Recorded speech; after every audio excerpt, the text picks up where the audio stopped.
there on the spot. So this is a man that Allah Azza wa Jal has mentioned also in the Quran in several verses. Even though it's not by his name, Allah Azza wa Jal says, وَيَوْمَ يَعَضُّ الظَّالِمُ عَلَى يَدَيْهِ يَقُولُ يَا لَيْتَنِي اتَّخَذْتُ مَعَ الرَّسُولِ سَبِيلًا يَا وَيْلَتَى لَيْتَنِي لَمْ أَتَّخِذْ فُلَانًا خَلِيلًا لقد أضلني عن الذكر بعد إذ جاءني وكان الشيطان للإنسان خذولا. These verses in Surah Furqan, the scholars in Islam, they say, are talking about this particular individual. Finally, there's a lot of different names that have been mentioned, but I just want to mention a few of them.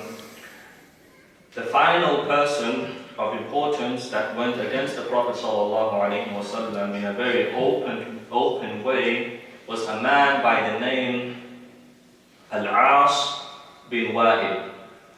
Al-As bin Wa'il. Now, this man would make fun of the Prophet ﷺ in front of others and make fun of the things that Allah Azza wa Jal had promised the believers about Jannah. There's a narration that tells us that a man from the Muslimin owed, this man Al-As owed the Muslim man money. Okay, he owed him some money. And this believer, this non-Muslim, said to the Muslim man, don't your Prophet ﷺ, doesn't he tell you about Jannah? The Muslim man said, yes, of course the Prophet ﷺ tells us about Jannah.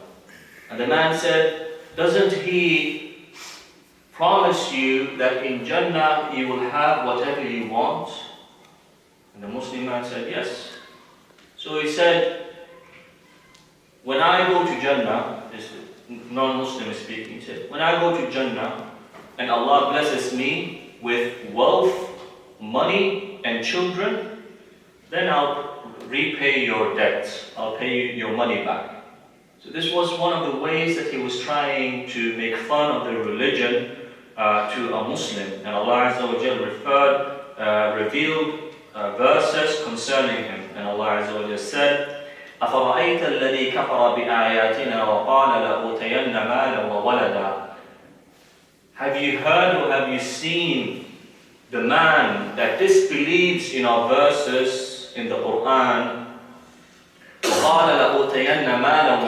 And he says, even though he disbelieves, he says, I will be given money and I will be given children. Has this man seen the unknown, the ghaib? Or has he taken a vow, a promise from Allah? This is a very eloquent way for Allah Azza wa Jalla to tell us that how is it possible for this man to speak like this? He doesn't believe in the Quran, he does not believe in the Prophet ﷺ, yet he is speaking the way he is speaking as if he's been given a promise by Allah that he will go to Jannah. And then Allah Azza wa Jal shows us the reality and He says, Kalla, no. سَنَكْتُبُ مَا يَقُولُ وَنَمُدُّ لَهُ مِنَ الْعَذَابِ مَدًّا وَنَرِثُهُ مَا يَقُولُ وَيَأْتِينَا فَرْدًا. Allah Azza wa Jal says that He will increase this man in punishment, in adab. And on the day of judgment He will be brought forth by Himself, without any money, without any supporters, without any family. Now, this man's name might seem familiar to some of you. Al-As bin Wa'il. He is actually the father of the great companion Amr bin Al-As radiallahu anhu. So subhanallah, in that small part of this history, it shows us that you have one father who is going to great extent trying to make fun of the believers, trying to make fun of the Prophet ﷺ and their religion, Jannah, and everything that Allah Azza wa Jalla has promised. And from that same man, Allah Azza wa Jal brought forth one of the most noble of the companions of the Prophet sallallahu alaihi wasallam, Amr. And scholars in Islam, they highlight this fact. It shows us that guidance doesn't belong to human beings. You might not like one person, but because of that, you shouldn't write off his whole family, everyone that interacts with him. The Prophet ﷺ said a beautiful hadith. He said, "Man baqa'a bihi 'amaluhu lam yusra' bihi nasabuhu." Meaning, in an opposite way, the Prophet ﷺ is telling us that if you don't come with the good deeds, then it doesn't matter what lineage you come from. Okay? So if you don't follow Islam the way Islam is ought to be followed, it doesn't matter whether your father was an imam, whether your father was a sheikh, whether your father was a wali, someone close to Allah Azza wa Jal that used to worship a lot. That doesn't matter in front of Allah. What matters is each and every person's own deeds. In the same way that if your father was a disbeliever, you accepted Islam. You learned about Islam, you accepted it, you started praying, you did everything that you need to do. Allah Azza wa Jalla does not look at your past. Allah Azza wa Jalla does not look at your parents, doesn't look in your lineage. What Allah Azza wa Jalla looks at is your a'mal, your deeds. Were they correct? And Allah Azza wa Jalla says in the Quran, وَلَا تَزِرُ وَازِرَةٌ وِزْرَ أُخْرَى, and no soul shall bear the burden of anyone else. No one can bear anyone else's burden. In some religions, we hear of a concept saying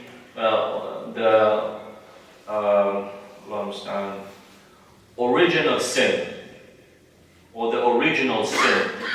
Meaning that some religions believe that a person is born sinful. A person is born sinful. But in Islam, we don't have that concept.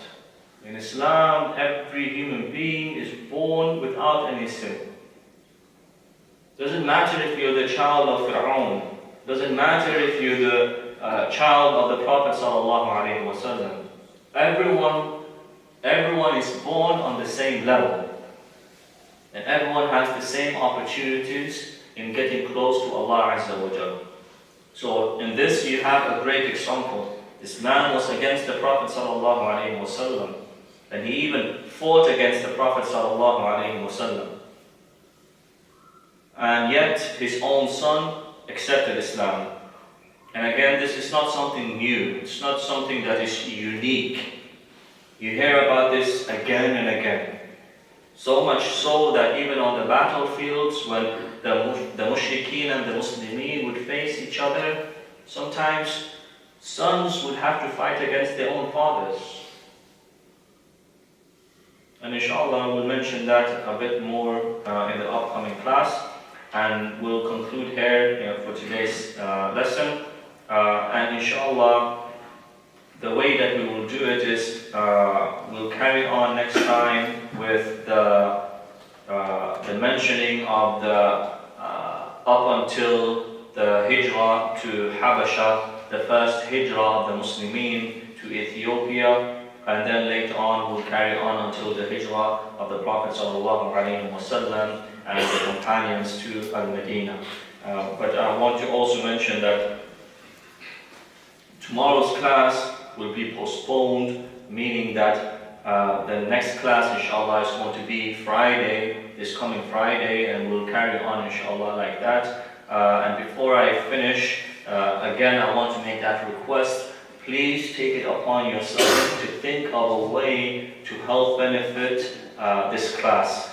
Bring people to the masjid, encourage family, friends, and if you have any way that you think might be useful to help bring people to the masjid, don't deprive us. Please let us know of the best way. وَجَزَاكُمُ اللَّهُ خَيْرًا.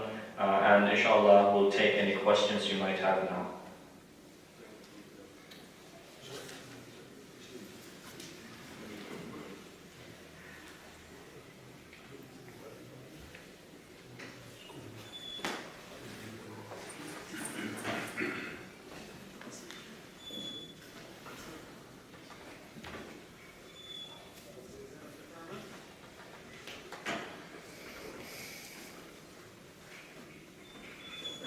If there's no questions, we'll end here.